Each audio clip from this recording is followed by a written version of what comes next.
Just a quick program note. We were going to rebrand this show and get Bertie Allison's name right there in the title. All is on with Bertie Allison.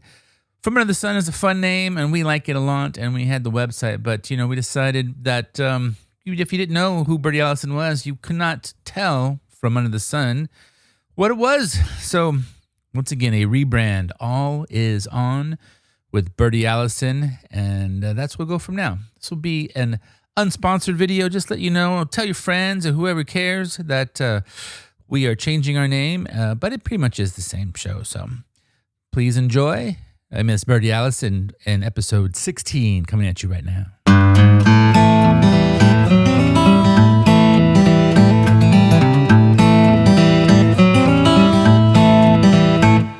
This is All Is On with Bertie Allison.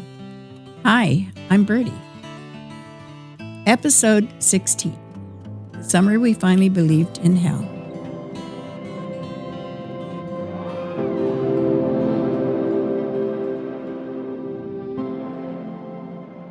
Some summers sneak by with little more than a few sunburns and a faint resentment toward the price of sunscreen. This was not one of those summers. This was a summer that leaned heavily on the doorbell, barged in uninvited, and stayed long after the ice in your drink had collapsed into a puddle of tepid disappointment.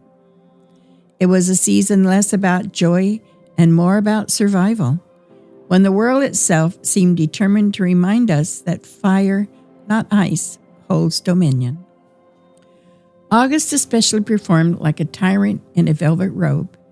Every morning promised a furnace, and every evening delivered on it. People whispered about the temperature the way that they once whispered about scandal, as if the numbers themselves were indecent. 105, 110. Heat that licked at your ankles like a feral dog. Each passing week felt like the earth had tilted a fraction closer to some cosmic stovetop.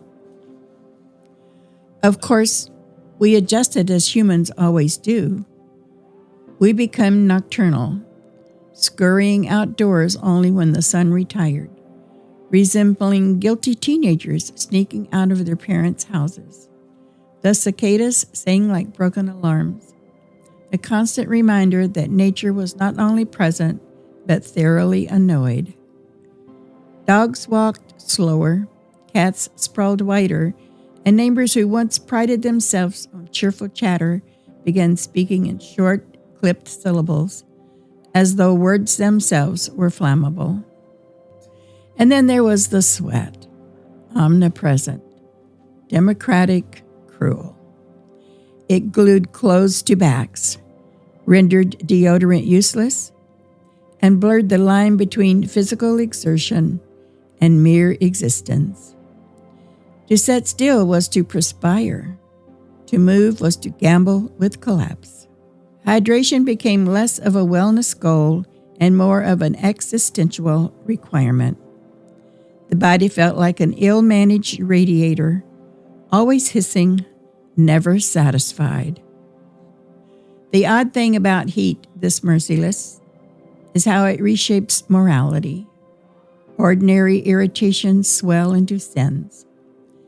The driver idling too long at a green light, villainous. The person ahead in line who insists on paying with cash, a tormentor. By late August, you find yourself assigning Dantine punishments to the stranger who cut you off at the grocery store. And it's not entirely a joke. Hell begins to feel less metaphorical and more meteorological. But the strange gift of such a season is clarity. There is no denying the ferocity of the sun when it hammers your skin until it itches. No dismissing the fact that the air itself can feel predatory. The notion of an eternal inferno, once relegated to folklore, preachers, and Baroque paintings, suddenly makes perfect sense. Spend a day in 110 degrees with no breeze and try not to imagine the devil in a deck chair smirking. Yet, when September tiptoes in, Bearing mornings that almost feel kind, we experience relief that borders on the religious. To walk outside and not feel punished is a minor resurrection. The cicadas quiet, the dogs regain their pep, and humans once again risk full sentences with their neighbors. Survival gives way to gratitude. It is only through such extremity, perhaps, that we remember the sweetness of moderation.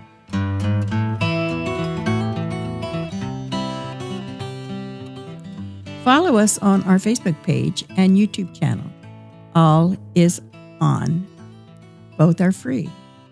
Thank you for listening. Good job. This one done. I don't know why you want to keep calling people forks. Folklore.